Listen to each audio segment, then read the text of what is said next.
Look, I think the death overs has been an issue for every team in this tournament. I don't think it's an isolated situation for us. To be honest with you, it's something we've done very well in the past. It's something that we have discussed at length and sort of discussed different strategies to how we can improve in that area.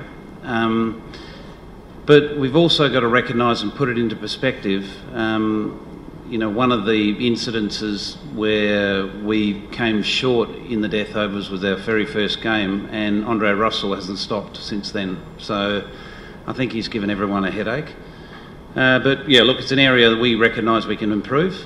With regards to our middle order, in the early parts of the tournament, our middle order was starved of opportunity because of the brilliant 100-run partnerships that both Bairstow and Warner put together.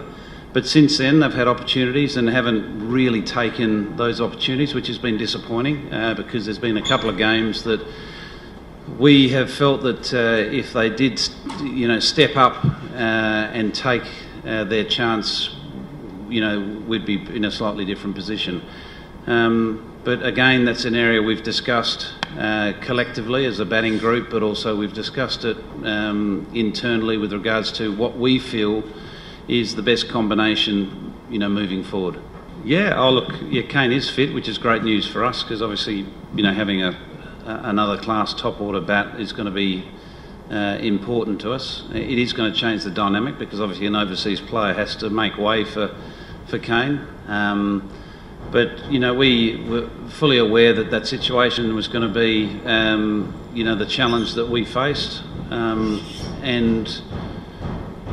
I think moving forward, we know that our overseas combinations are going to change mainly because of people having to go away for World Cup commitments. So people that may miss out today, or not today, but tomorrow, will play an important role moving forward.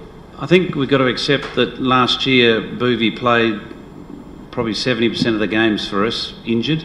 He had lower back injury, so he carried that throughout the tournament. So no one's going to be at their very best when they're carrying a niggle, which he was doing. I think, as I mentioned in a previous press conference, Bhuvi's no different than any other player. When they're not playing consistent cricket, you lose, that touch and that rhythm in your game. And he wasn't playing regularly for India because of whatever reasons the selectors had to, try options and combinations both with bat and ball. And when you're on the sidelines not getting that match condition, you do lose a little bit of rhythm. Bowling in the nets to batsmen preparing for games is different than bowling out in the middle in front of 30,000 people under pressure. And I think you will find that Bhuvi's only going to get better and better and better as this tournament unfolds. From our perspective, that's great news because obviously we're getting the best of Bhuvi. And obviously for India, it's great news. He's only getting better towards an important tournament. Look, to be honest with you, I'm not here to tell you who's going to be picked, whether it's Shami or Bhuvi. All I can tell you is Bhuvaneshwar Kumar is a world-class bowler, both with red ball and white ball cricket, and he's shown over a long period of time that he is deadly with the white ball, and in English conditions, you'd be brave to leave him out. Shikhar's another opposition player.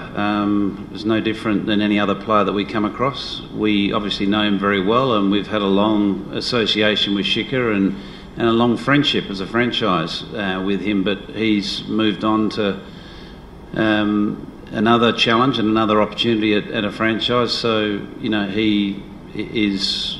There's certainly when you cross the line, it's combat. There's no emotional attachment after the match. Of course there is, because there's a history and there's a friendship. But on the field, we're locking horns and looking forward to that opportunity.